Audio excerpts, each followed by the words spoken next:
हे dude, तू तो बड़ा ब्रेव है यार। तुझे डर नहीं लगता? तू उस कमरे में रुका है। तुझे क्या उस कमरे के बारे में पता नहीं है?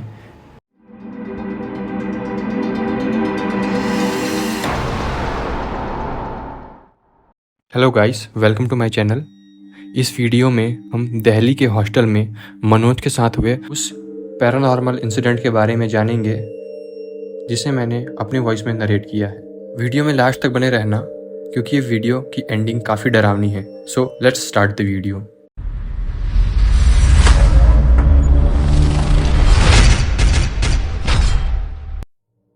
यह कोविड के फर्स्ट वेव के ख़त्म होने के बाद की बात है, जब पूरी दुनिया अपने रेगुलर लाइफ में दोबारा ढल रही थी।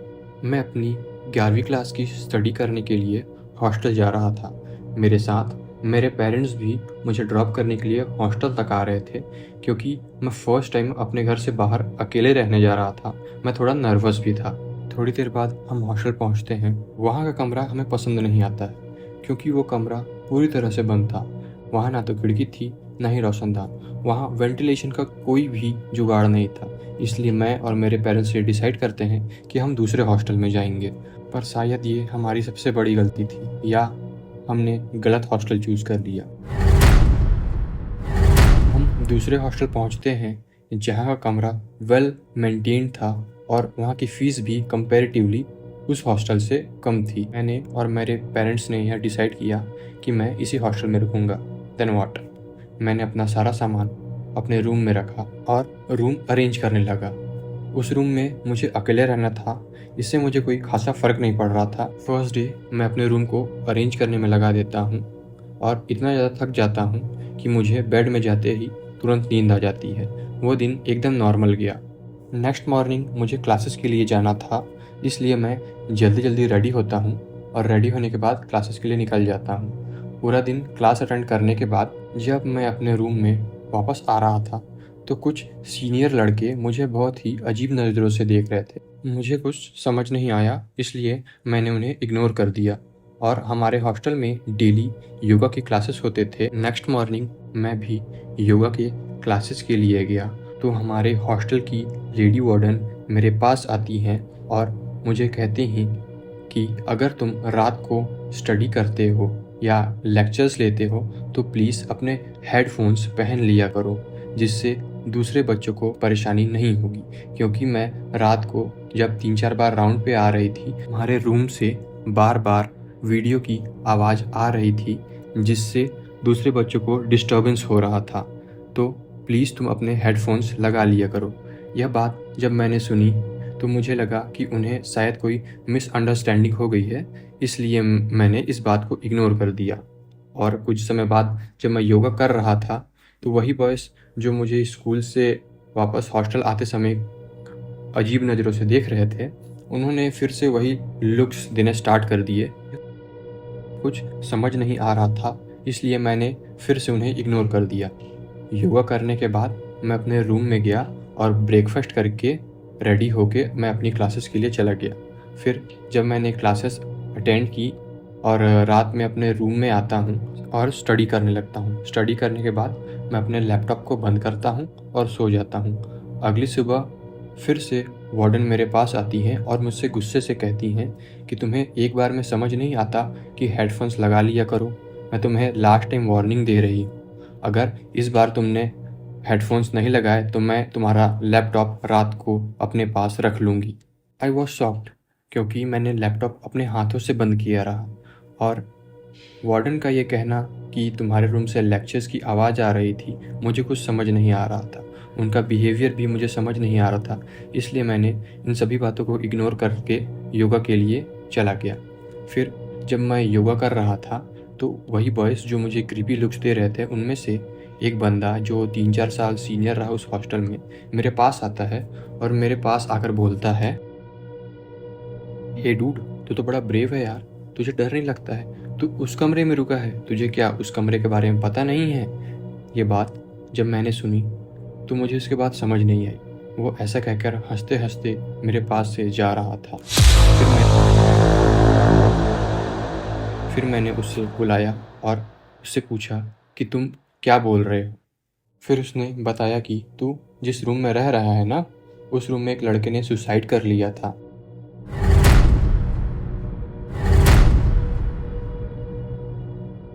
वो इतना बताता है और वहाँ से चला जाता है। मुझे लगता है कि ये सब मिलकर मेरे साथ प्रैंक कर रहे होंगे, तो मैं उनकी बातों को इग्नोर करके क्लासेस जाने के लिए अपने रूम जाता हूँ और रेडी होकर क्लासेस के लिए चला जाता हूँ। जैसे ही मैं अपनी क्लासेस ख़त्म करके वापस अपने रूम में आता हूँ, तो शाम को मैं काफ़ी थका हुआ था, इसलिए जैसे ही मैं अपने बेड पे जाता हूँ मुझे नींद आ जाती है। जब मेरी नींद खुलती है तब मैं देखता हूँ कि टाइम अप्रोक्स 11:30 से 12 के बीच का हो गया था। मुझे काफ़ी भूख भी लग रही थी, तो जो मेरे रूम में अवेलेबल फूड था मैंने उसे खाया और दोबारा बिस्तर पे लेट गया। पर मुझे नींद नहीं आ रही थी, तो मैं अपने रूम से निकलकर टेरेस पे टहलने चला गया। कुछ समय टेरेस पे टहलने के बाद जब मैं नीचे वापस अपने रूम के लिए आ रहा था, तो जैसे ही मैं सीढ़ियों से नीचे आ रहा था, तो मुझे उस समय ऐसा लगा कि कोई मेरे पीछे आ रहा है। मैंने जब पीछे मुड़ के देखा तो कोई नहीं था, घना अंधेरा था। इस बात को इग्नोर करते हुए अपने रूम में आ गया। जैसे ही मैं अपने रूम में एंटर करता हूँ, मुझे एक अलग सी ठंड महसूस होती है। मुझे ऐसा लगा कि मैं टेरेस से टहल के आ रहा हूँ, रात का मौसम है, इसलिए मुझे ऐसा फील हो रहा था। पर मेरे कमरे में एक अलग सी हैवीनेस रही और जब मैंने अपने लैपटॉप को देखा तो उसकी स्क्रीन ऑन थी। समझ नहीं आया, क्योंकि जब मैं स्कूल से आया रहा तो सीधा मैं सो गया, तो फिर मेरे लैपटॉप की स्क्रीन ऑन कैसे हो सकती है। इन बातों पे मैं ध्यान ना देते हुए दोबारा लैपटॉप को बंद करके सो जाता हूँ। अगली मॉर्निंग वो लड़का मुझे दिखाई देता है। तब मैं उससे पूछता हूँ कि तुम मुझे कल क्या बता रहे थे, अच्छे से एक्सप्लेन करो। तब वह मुझे बताता है कि कुछ समय पहले एक लड़का था जो काफ़ी सीधा साधा था। उसने तुम्हारे रूम में सुसाइड कमिट कर लिया था। यह बात सुन के मुझे विश्वास नहीं हुआ, पर फिर मैंने इस बात की एक्सप्लेनेशन पूछी कि उसने ऐसा क्यों किया। तो उसने ये बताया, उस लड़के का नाम उदय था। वह एक सीधा साधा लड़का था, बहुत शाय था, ज़्यादा किसी से बात नहीं करता रहा। वो स्टडी में भी काफ़ी वीक था, इसलिए उसे सारे टीचर बार बार स्टडी करने के लिए प्रेशराइज करते रहे। एक बार की बात है, जब फिजिक्स के टीचर ने उदय को फिजिक्स का वर्क कंप्लीट करने और क्वेश्चंस का आंसर न देने कारण इतना डांटा कि वो डिप्रेशन में चला गया। वह कुछ दिन तक क्लास नहीं आया और बहुत ज़्यादा मेंटल स्ट्रेस लेने के कारण एक रात जब वो फिजिक्स की लेक्चर देख रहा था, उसी रात उसने पंखे से लटक कर सुसाइड कर लिया। सुबह जब उसका रूम खोला गया तो उसकी लाश पंखे में लटकी हुई थी और उसके लैपटॉप पे वही फिजिक्स का लेक्चर चालू रहा। यह बात सुनकर मेरी हवा निकल गई, क्योंकि मेरे लैपटॉप में ही फिजिक्स के सर का लेक्चर चालू रहा। कुछ समय बाद उस रूम से किसी की रोने की आवाज़ आती रही। ऐसा लग रहा था कि कोई उस रूम में रो रहा है।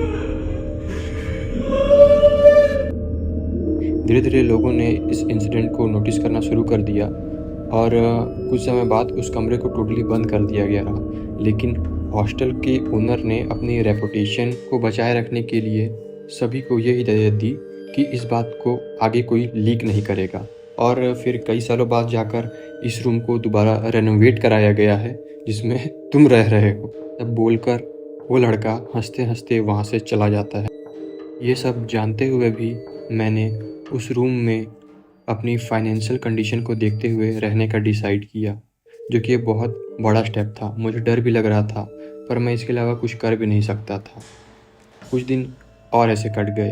ये सारी चीज़ें डेली हो रही थी और मैं इसका हैबिचुअल हो चुका रहा। पर एक रात ऐसा हुआ जिसने मुझे उस रूम को छोड़ने के लिए मजबूर कर दिया। एक रात की बात है, मैं पढ़ने के बाद अराउंड 11 बजे सोने चला गया।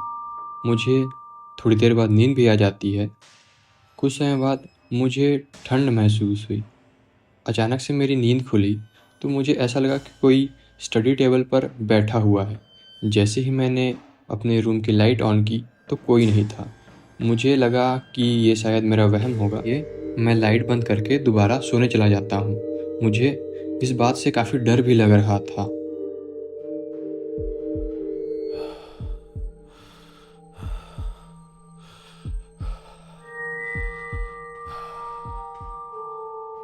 पर मैं इसके अलावा कुछ कर भी नहीं सकता रहा। थोड़ी देर बाद मुझे ऐसा लगता है कि कोई मुझे घूर रहा है, कोई बहुत बुरी नज़रों से मुझे घूर रहा है। जैसे ही मैंने कंबल अपने सर से हटाया तो मैंने देखा कि पंखे पर उस लड़के की बॉडी लटक रही है, जो मेरी ओर देखते हुए एक क्रीपी सी स्माइल मुझे दे रहा है।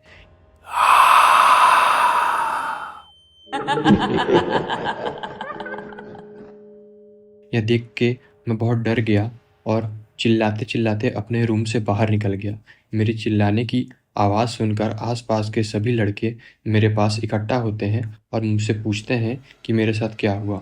हॉस्टल वार्डन मुझे देखते ही समझ गई कि इसके साथ बहुत बुरा हुआ है। कुछ समय बाद मैंने अपने पेरेंट्स को कॉल लगाया और ये सारी इंसिडेंट के बारे में उन्हें बताया। उन्होंने बोला कि अब तुम उस हॉस्टल में नहीं रहोगे। रात मैं दूसरे लड़के के कमरे में रहा और सुबह होते ही अपना बैग पैक किया और उस हॉस्टल से हमेशा के लिए चला गया और दोबारा फिर कभी उस हॉस्टल की तरफ नहीं गया। मुझे लगता है मैं बहुत लकी हूँ जो उस एंटिटी ने मुझे कुछ नहीं किया। थैंक्स टू गॉड कि मैं सुरक्षित हूँ। अब मैं दोबारा कभी उस हॉस्टल की तरफ नहीं जाता हूँ। इस इंसिडेंट ने मेरी पूरी लाइफ चेंज कर दी। तो ये थी स्टोरी गाइस। अगर आपको ये स्टोरी अच्छी लगी होगी तो आप प्लीज़ एक लाइक और सब्सक्राइब करके जाइएगा, क्योंकि इससे मुझे बहुत ज़्यादा मोटिवेशन मिलेगी।